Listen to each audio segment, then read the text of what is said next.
I'll let you go ahead and get your screen up while I introduce you. So we are welcoming Irina, who holds a PhD of History and Viking Studies from the University of Bucharest. Irina is an independent researcher and history teacher based in Germany and contributes to the Save Ancient Studies Alliance and the Ancient History Encyclopedia.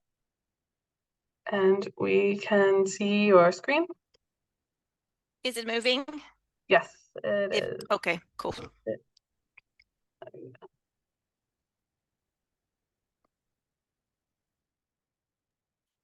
All right, thank you very much, and thank you for the introduction as well. My topic for today regards magic swords in a particular kind of Icelandic sagas. In the Fornaldrarsögur, these would be the legendary sagas, so they're sagas written in the 13th, 14th century, even later on, but sagas which deal with material, especially during the migration period, so during the 5th to 6th century. My topic involves the concepts of agency and animacy, as well as personhood, and my interest in the topic stems from the abundance of magical objects populating popular culture nowadays, and the fact that they do not only seem symbolic and functional, but also with a personality of their own. And we have perhaps the most classical example from the work of J.R. Tolkien, and whereas he speaks of a lot of magical objects. One in particular came to my mind due to the topic, and that was the Sword of Aragorn, the Narsil, which was remade into Anduril, the Flame of the West. And as you can see here in the description, we have a couple of elements which can suggest the fact that this sword had a personality of its own, which is a thing that we also can find in Old Norse literature. So the forging by elves or dwarves, in Tolkien's case, it's about the elves, and then some kind of properties like the fact that it shines like a sun, or that it shines like embers, and so on and so forth. So this is what I'm going to detail here, using a theoretical framework regarding the new theory of things, or thingness. This theory has to do with the weakening of the traditional Western dichotomy between animate and inanimate, which gives us a new sense of the sensibility and power of things, because such polarities like between signifier and signified prove to be too limiting for describing processes of exchange, adoption, or cultural transformation. We first have some ideas about consumption, collection, and possession as social acts with the work of Arjuna Padurai in the 1980s. But then this theory of thingness developed with the connections with the specific landscape, a more holistic approach nowadays, or things as a matter of concern in themselves. In other words, materiality started being interpreted as agency, and this would be beyond the theory of the Marxist commodity fetishism. There is a new concept in literature regarding thingness, which is the dynamic flow of matter from bodies to objects and vice versa, and this would be derived from the present complexities of interconnected things, like the way people relate to things nowadays and the way things transform people, and vice versa, like mutual transformation. We do have Bourdieu here to develop the idea for objects as signs of distinction and consuming them as a sign of power, because as we know from many civilizations, elites consolidate their power with objects, but things themselves can speak to and get entangled in diverse stories and influence social relationships, for example, when collecting or buying or giving gifts or inheriting. So this presumes the fact that new meanings and an ongoing agency between people and objects is forged. Dealing with objects seems at first to be determined by a functional aspect, but things are also appreciated because of their inherent ideas, because of what they get to represent in their history. They have their own social and individual values, which grow through anthropomorphic projections. So basically they're turned into people, personified, rather than simply practical functions or even social functions of material worth. objecthood and anthropomorphic projections are united in a liaison with vivid reciprocity, as we are going to see in the examples I gathered from Old Norse literature. And in this story, we don't only have agency at work, but also animacy, the idea of living systems as organizationally closed entities is basically rejected nowadays in this new theory of things. And on the contrary, living systems are perceived as more as hybrid systems, sorry, as a fuzzier approach to the idea of objects versus people. No, they're gathered together in one system. For example, you have things like implants nowadays, or perhaps a more mundane example, the communication means like the smartphone, which is basically integrated in our own ecology. So conjunctions like someone with their weapon or using their weapon involve not only interdependence, but also a question of boundaries. Is it the simple physics of the weapon, or can the weapon actually be isolated as an objective, asocial fact? And according to this theory, weapons cannot be isolated as merely objective things. And in Old Norse literature, we have a couple of examples of swords, of legendary swords, which can fit very well into this theory. We have first and foremost the sword Tyrfing. The sword Tyrfing was used in a couple of sagas, but the best known saga dealing with it is the saga of Hervor and Heidrek. It was a saga translated by Christopher Tolkien, the son of J.R. Tolkien, by the way. And in the original story, in one of the versions of Hervara Saga, we have Svavarlami, who is Odin's grandson, who traps two dwarves, Dvalin and Durin, and then a sword is forged with a golden hilt that would cut through stone and never miss a hit. And there is a curse linked to this sword, which is to commit 3 evil deeds, which from the very start induces the idea of agency. Svavarlami was killed by the berserker Angrim, who took then the sword in his turn, and after Angrim, it was worn by Angantyr, a berserker, and his who had some deeds with his 11 brothers. They were all slain in the magical place known as Samsö by the Swedish champion Hjalmar, and then the sword gets into the possession of the daughter Hervor, and there is a very famous poem where she basically wakes up her father from her sleep of death, the waking of Angantyr, and the shield maiden really wants the sword because she considers it to be the rightful inheritance. Now, the 3 swords, the 3 deeds, evil deeds, the sword commits. First of all, the champion Hjalmar is wounded by Angantyr's company at Samsö.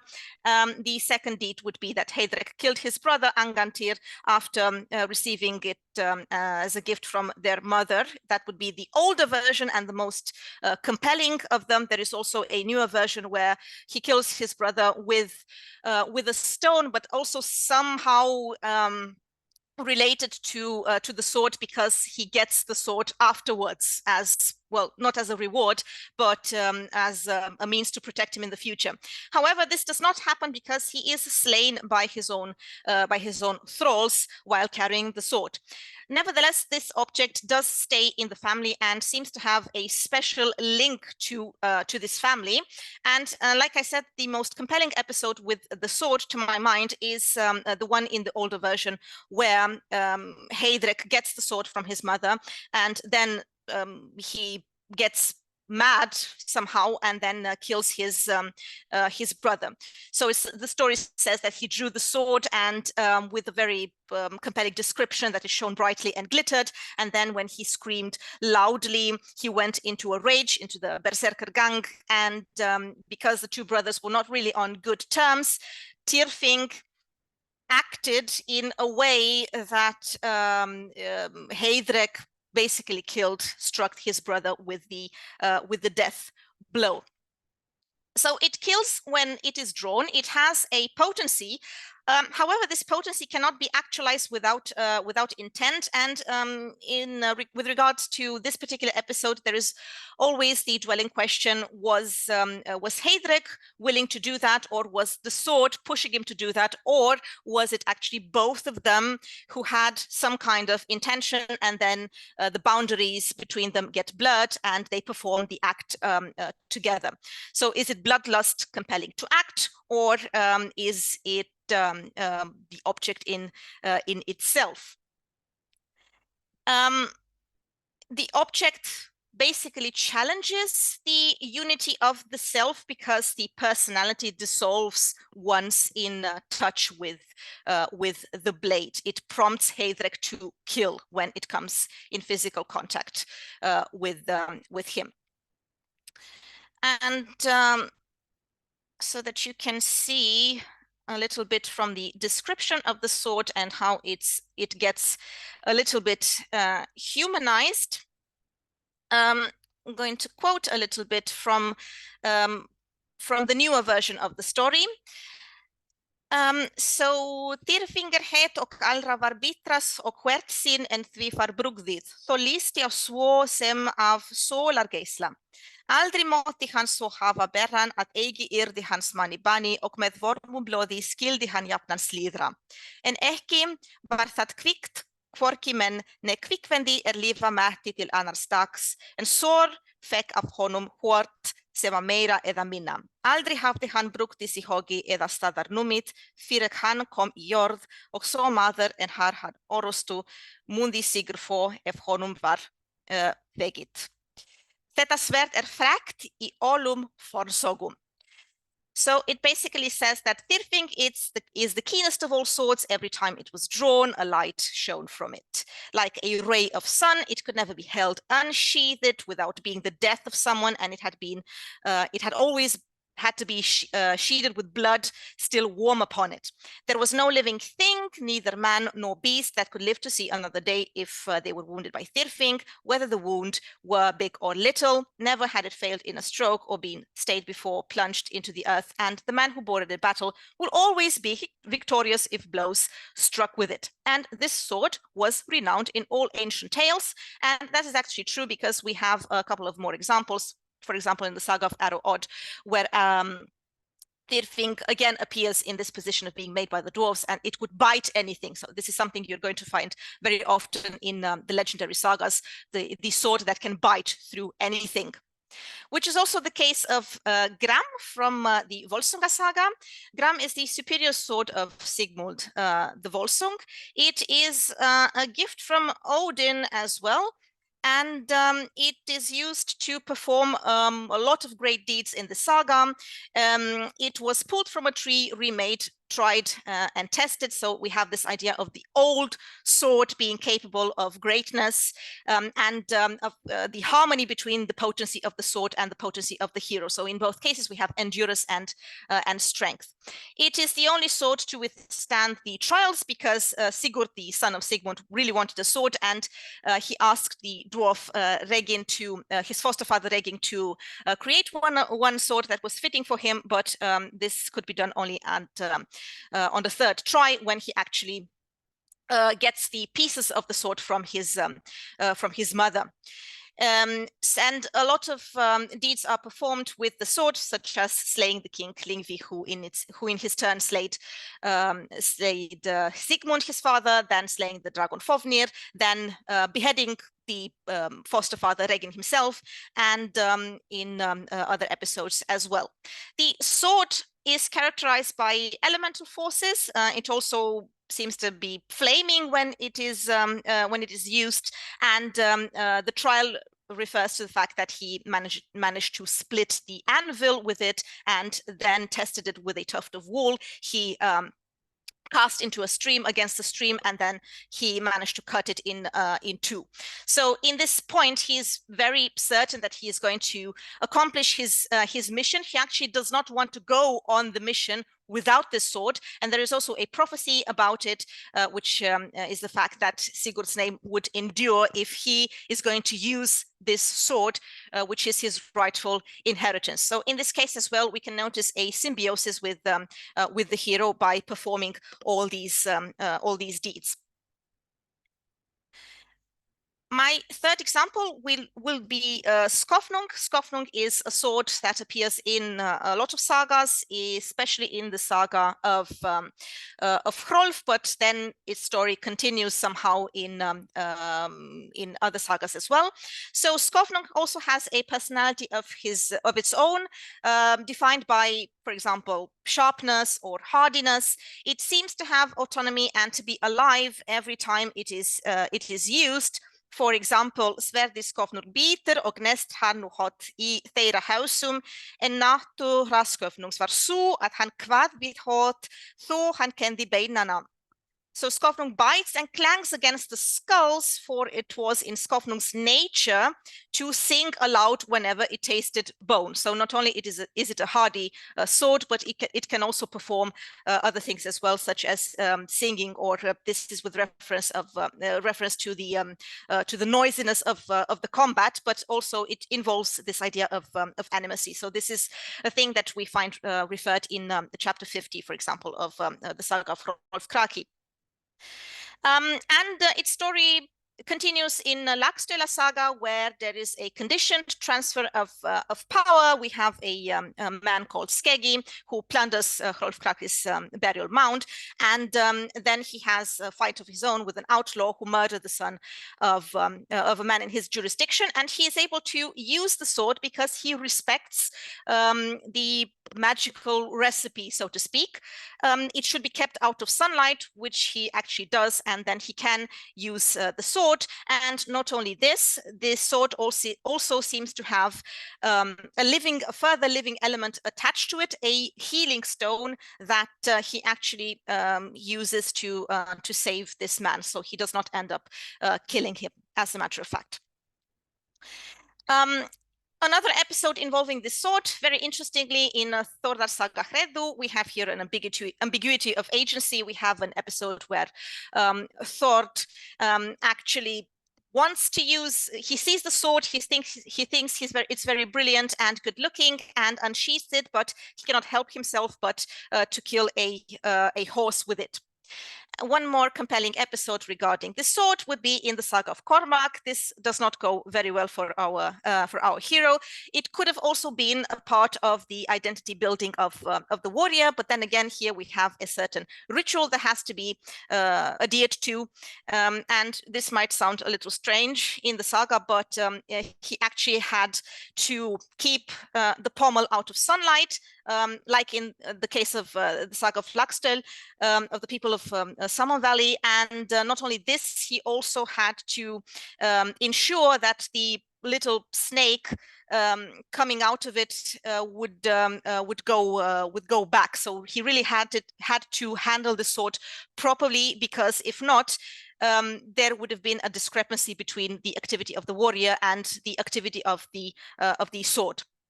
And eventually that happens because Skofnung broke from where the gutter ridge ended the moment he engages in a duel.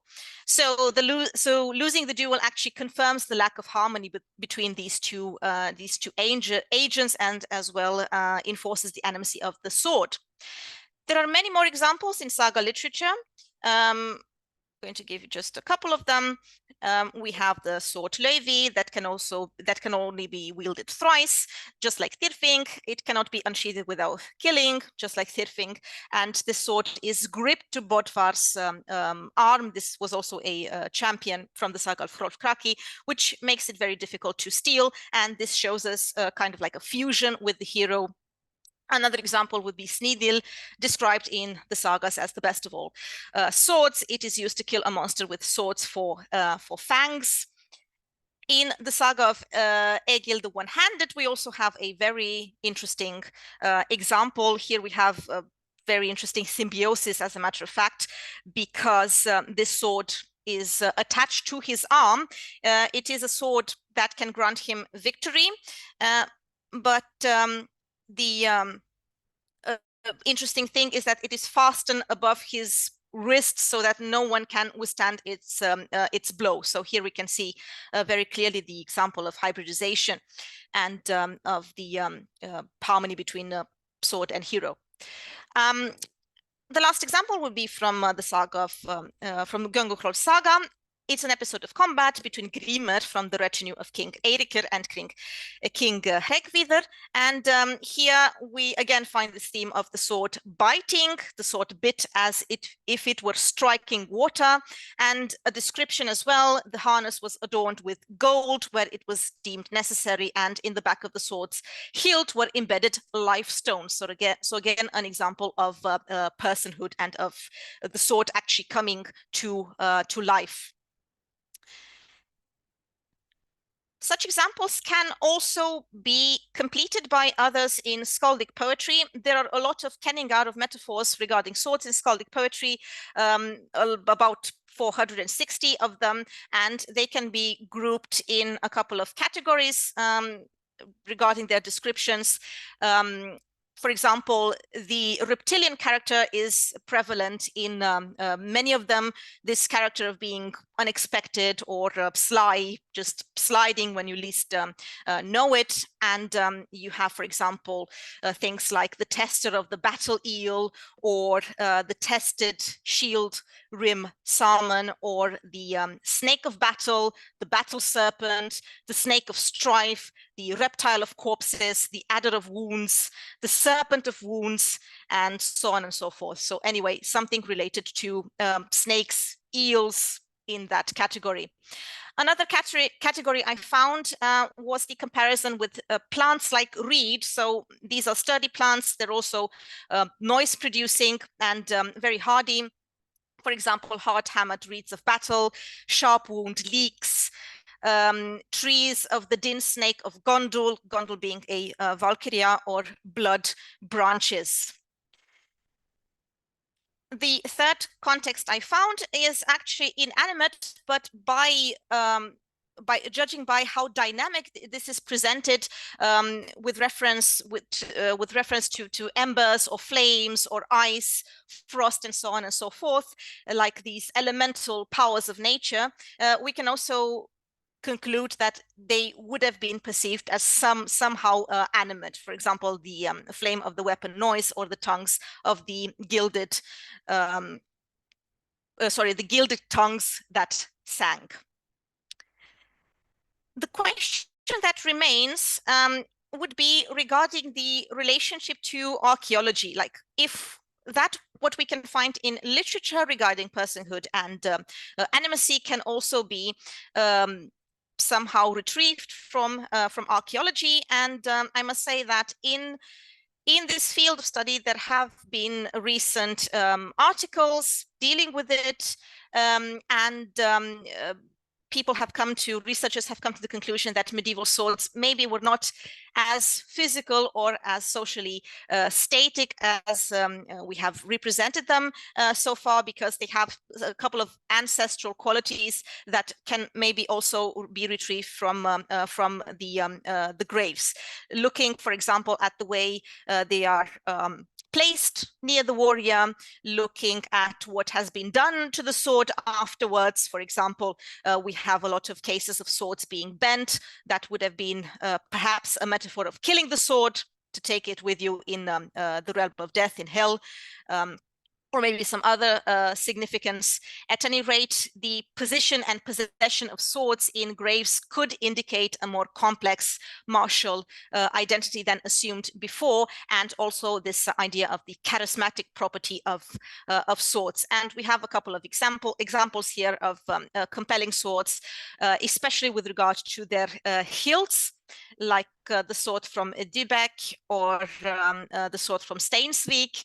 And this can also be represented artistically. We have a couple of examples of sword pommels, where you have these very intricate decorations with the gripping beast motif, or with ribbon animals. So archaeology can retrieve some mortuary practices that can also contribute to personhood. It can manifest itself in the merging of the body with swords within a performative context, since the objects were positioned by mourners who had to climb into the graves themselves. And I'm quoting Sayer here. All right, as a preliminary conclusion, I would say that swords can be, or certain swords can be regarded as merging with individuals, or in themselves be considered individuals, based on several aspects, having a name, first of all, then being bestowed a property or a voice of their own, and then having some kind of agency, like altering events, or at any rate taking part in an event in a very decisive way, having a mythological quality, and having material qualities that evoke notions of life. The very active role of such objects pose a challenge to the human object boundary, according to the new thing theory. So we can regard warriors as a hybrid compound. In this sense, humans reconfigured as a complex organism encompassing its own environment, in the case of Old Norse source, with warriors integrating the weapons in their own ecology and personhood, functioning as a flow of elements. That means the inanimate can be integrated into the animate, and we can also consider the medieval use of swords as a site of dynamic networks of natural and supernatural landscape, where we can notice a fusion with inanimate objects, posing a questioning of the self, and where agency and animacy are actually split between the object and the person.